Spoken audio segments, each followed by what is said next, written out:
घर को रोशन करो दिवाली पे। दिए साहब 10 रुपए के दर्जन है, दिए ले लो दिए।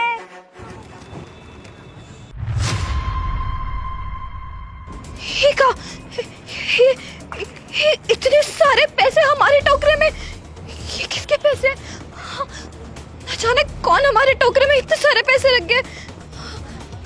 मैं इसका क्या करूं? इसे अपने पास भी नहीं रख सकती, न जाने किसके पैसे होंगे।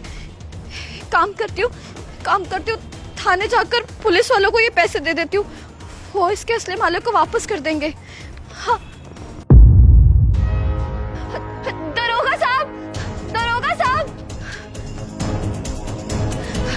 दरोगा साहब, अच्छा आप यही मिल गए। हम आप ही के पास आ रहे थे थाने। साहब ये मेरे टोकरे में ये 500 के इतने सारे नोट, साहब ये मेरे पैसे नहीं है, जाने किसके पैसे हैं। साहब एक काम कीजिए, ये पैसे ना अपने पास जमा कर लीजिए, जो भी इसका असली मालिक है उस तक पहुंचा दीजिएगा।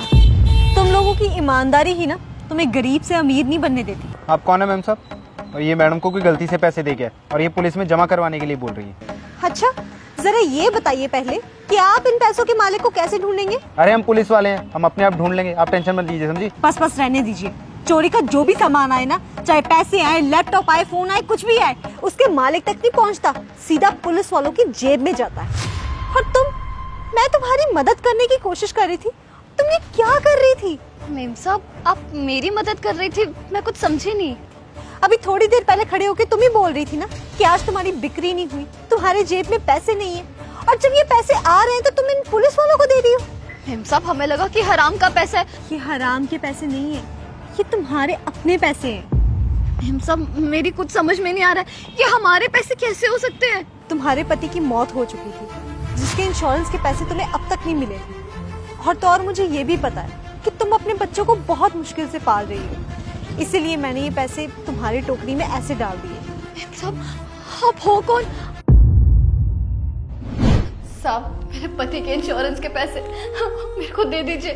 साहब आपके आगे हाथ जोड़ती हूँ, कितने दिन हो गए आप पैसे ही नहीं दे रहे साहब। कोई पैसे नहीं मिलेंगे, चल निकल यहाँ से। मेरे छोटे छोटे बच्चे, मैं उन्हें कैसे पालूंगी? मैं तो कमाती भी नहीं हूँ। साहब आपके आगे हाथ जोड़ पैसे दे दीजिए साहब, मुझे बहुत जरूरत है। अगर आपने पैसा नहीं दिया ना साहब, तो मैं थाने जाकर पुलिस में रिपोर्ट लिखाऊंगी आपकी। अबे एक गवार, ज्यादा दिमाग चलाने की जरूरत नहीं है, निकल यहाँ से। मैं सिक्योरिटी को बुला के ना धक्के मार के बाहर निकलवाऊंगा। लीव।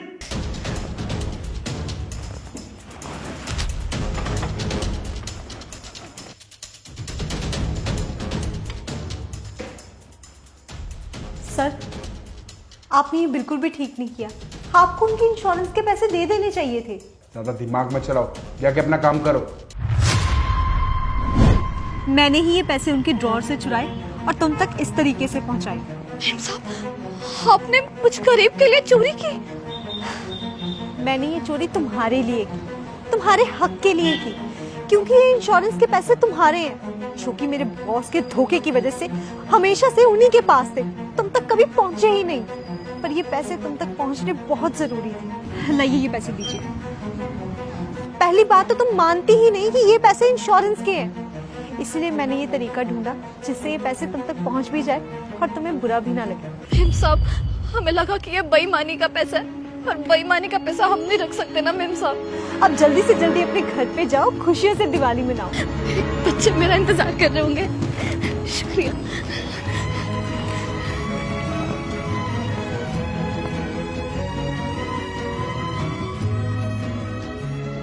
दोस्तों गरीब लोग अपनी जिंदगी की मजबूरियों से परेशान होकर जीवन जीते हैं, और कुछ लोग उनकी इन्हीं मजबूरियों का फायदा उठाते हैं। दोस्तों हमें गरीब लोगों की मदद करनी चाहिए, ना कि उनके साथ यूं गलत करना चाहिए। अगर आपको हमारी ये वीडियो पसंद आई हो तो इसे अपनी फैमिली और फ्रेंड्स के साथ जरूर शेयर करें, और इस वीडियो को लाइक कमेंट करना ना भूलें। धन्यवाद।